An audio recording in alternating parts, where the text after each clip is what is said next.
আমরা যখন গোসল করি অনেকে কাপড় থাকে বা কাপড় থাকে না, যে অংশেই হোক, গোসল করার পরে আপনি যদি ইচ্ছে করে নাভির মধ্যে পানি না ঢুকান, এদিকে হাত দিয়ে দেখবেন নাভির অংশটা কি আছে, শুকনো আছে। আপনি কি জানেন?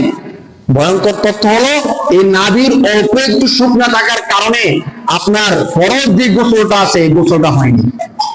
তো আমরা যারা এই জিনিসটা জানি না, ধরেন কোন সময় গোসলের সময় নাভির মধ্যে পানি ইচ্ছে করে ঢুকাইলাম না, যদি আল্লাহ না করে ওই নাভির অংশটা শুকনা থাকে, পানি না ঢুকলো, তাহলে আমার ফরজ গোসলটা হয়েছে? ভাই একটু বলেন, ফরজ গোসল হয়েছে? ফরজ গোসল হওয়ার জন্য কি বিবাহ শর্ত? ধরেন যারা বিবাহিত তাদের ফরজ গোসল, যারা বিবাহিত না তাদের ফরজ গোসল নাই? আছে, শব্দ শৈলী ফরজ গোসল করতে হয়। তাহলে বিবাহিত অবিবাহিত সবার জন্য কি গোসল আছে?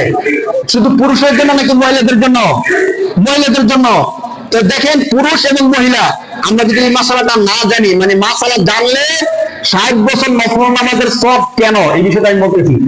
যদি আমরা এই মাসালাটা না জানি, কোন সময় নাভির মধ্যে আমি ইচ্ছা করে পানি প্রবেশ করাইলাম না, আর কোন কারণে আমার এই নাভির অংশটা কি থাকলো, শুকনা থাকলো, ফোকায় কেরাম বলতেছেন ফরজ অংশের জায়গাগুলো যদি এক লোক পরিমাণ শুকনা থাকে, কতটুকু শুকনা ভাই? লোক পরিমাণ শুকনা থাকে, তাহলে ওযু হয় না, গোসল হয় না। এখন আমার গোসলটা হলো না, আমি আসলাম ফজরের ফরজ নামাজ পড়ার জন্য ইমাম সাহেবের পিছনে, আমি সব ঠিক রাখলাম, কেরাত যা কিছু আছে সবকিছু ঠিক করে নামাজটা পড়লাম, আমার নামাজটা হয়েছে? কেন নামাজটা হয় নাই? ওই যে গোসল হয় নাই, গোসল হয় নাই এই জন্য নামাজ হয় নাই, নামাজ হয় নাই এই জন্য সওয়াবও হয় নাই। একটু চিন্তা করে দেখেন। এই জন্য আমাদের মাসআলাগুলোর ব্যাপারে সতর্ক হওয়া দরকার।